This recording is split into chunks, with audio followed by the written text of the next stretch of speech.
Čo ideme sadiť? Ideme si urobiť jesenný aranžmán. Aranžmán? Aranžmán. Dve kávošky. Áno. Realitečka, záhradná architektka. Áno, presne tak. Si idú urobiť jesenný aranžmán. Sme si skrášlili naše domovy. Presne tak. A ja ti idem ukázať, že ako by sa to teda mohlo urobiť, aby to bolo pekné, efektné a aby to nám čo najdlhšie vydržalo. Tak poďme na to. Najskôr by som ti mala dať rukavice, ktoré tu nemám. Páči sa? Dáme si rukavice. Dobre, dáme si rukavice. Jeseň sa teda veľmi spája s vresmi a rôznymi kyslomilnými rastlinkami, takže to nemôže chýbať aj v našom aranžmane. Tento rok je veľmi trendová farba, taká červeno-cyklamenová až burgundy. Ano. Takže som sa snažila ako keby aj tento aranžmán dať do týchto farieb. Máme tu vlastne vres, ktorý je pekne v takých zemitých odtieňoch. Potom tu máme okrasnú trávu, pretože trávy sú tiež známe tým, že sú v podstate, majú ako keby taký ten jesenný efekt. Áno. Toto je konkrétne perovec alebo Penicetum rubrum, červené Penicetum, ktoré zrovna konkrétne tento druh, len ako jednoročka, vymrzá na zimu, hej. To znamená, že zamrzne, vyhodím. Tak. Čiže, ale v podstate nemusíme sa toho báť, ja ho za to ako keby rada používam presne v takýchto jednoročných aranžmánoch, že dáme si ich do tých kochlíkov a potom v podstate po zime vyhodíme, hej. Čiže máme tu vlastne tú okrasnú trávu s tým jesenným efektom a ďalej som si pre nás vybrala gaultériu, čo je kyslomilný tiež kríčok. U nás je ako trvalka, vie pekne prezimovať, ale samozrejme skôr, keby bola v zemi. Áno. Musíme to skrátka brať tak, že ako náhle niečo sadíme do toho kvetinača, je to náchylnejšie na premrznutie, nemá to ako keby to teplo tej pôdy, vlastne ešte aj tým, že veľakrát máme tie kvetinače niekde pod nejakými ako keby balkónami, prístrežkami alebo jednoducho nám tam nezaprší, nezasneží, tak väčšinou nám tie rastliny nie že vymrznú po zime, ale vyschnú.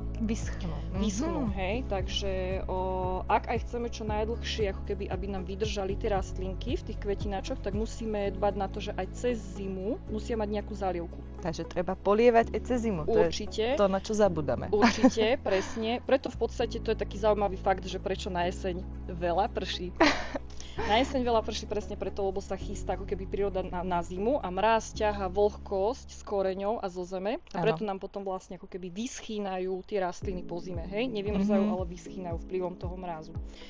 Takže hovorím, gaultéria je trvácný krík, ale skôr by som povedala, že do zeme, keď ho máme. Čiže takto, keď to budeme mať ako ten jesenný aranžmán v tom kvetinači, tak je to veľmi chulostivé a nemusí nám ako keby prezimovať.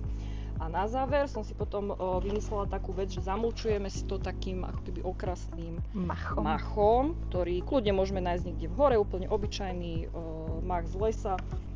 A vlastne tým, že ho dáme dookola ako keby tých koreňov, tak nám bude zadržiavať tú vlhkosť. A nevyschne. A bude chránený presne pred tým mrazom a suchom. Keď máme takýto kruhový kvetináč, pravidlo je také, že vždycky sa rastliny sadia ako keby do trojsponu.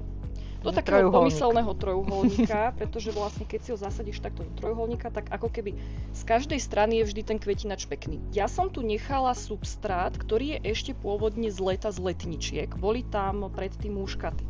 Takže dá sa využiť, čo nám zostane z muškatov. Určite som za to, že na čo by sme neustále vyhadzovali tie substráty, keď minimálne ten jeden rok môže si do neho sadiť kľudne aj takto jar, leto, jeseň, celý. Máme tu kyslomilné rastliny, vres, gaultériu, hej? Čiže vlastne by sme možno potrebovali ten kyslý substrát, tú kyslú rastlinu, lenže tým, že ideme sadiť aranžmán len ako na jeseň a v podstate ho potom vyhadzujeme na tú jar. Je to veľmi iba na tých pár týždňov, mesiacov.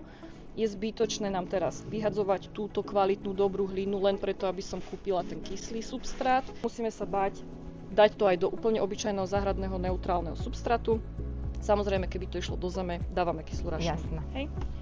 Trošku si rozhrab tú hlinu, aby bola trošku prekyprená a prevzdušnená. Že dáme si takto dozadu tú trávu, keď bereme tak, že toto je popredie a toto je pozadie. Dobre, tak ja si ho potom otočím. To je v pohode. Trošku prihaň si vlastne toho substrátu, môžeš jemne zatlačiť. Pomyselne ako keby vytvárame trojuholník, hej? Takže takto ako to dávaš dole z tých kvetináčov. Áno, niekedy je to moc prekorenené. Ide krása. Dobre, super. Dobre, a ideme pomyselný trojuholník, hej? Čiže dajme tomu takto, dám z tejto strany. A na záver vlastne dáme tú galteriu. Galtéria.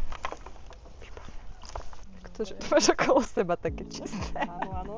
Tak ja som profik, vieš ako. Špina patrí k robote. Špina patrí k záhradnej robote. Áno, áno. Ja dokonca, keď si proste takto akože sama pre seba sadím, tak ja nikdy ani rukavice nepoužívam. Ja milujem ten kontakt s hlinou a byť špinavá a mať tú hlinu za nechcami. Vyzerá to skoro takisto.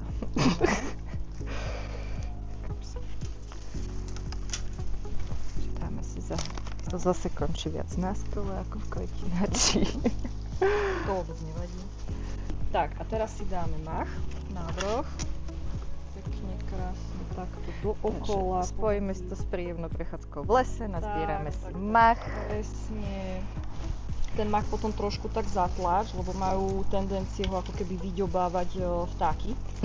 Vyzerá hneď inak, keď je tam ten mach. Má to taký pekný efekt, ja hovorím, v podstate zadržiava ako keby vlhkosť a chráni ten koreň, takže je to nielen estetické, ale fakt, že aj funkčné. Veľmi rada ho používam.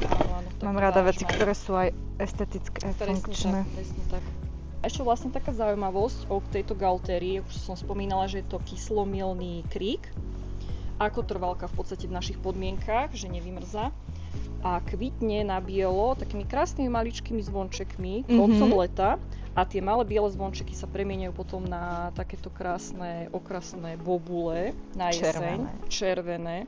A preto ako keby dodáva aj ten zimný efekt. Veľmi rada ja si nechávam tieto jesenné aranžmány vlastne aj počas zimy, presne s touto galtériou, lebo dodáva tam ako keby tú červenú farbu tých Vianoc. Dobre, máme hotovo. Takže máme hotový, nádherný, jesenný aranžmán. Tráva dozadu, dresy vpred. Tak. Nezabudnite polievať. Áno, aj počas zimy.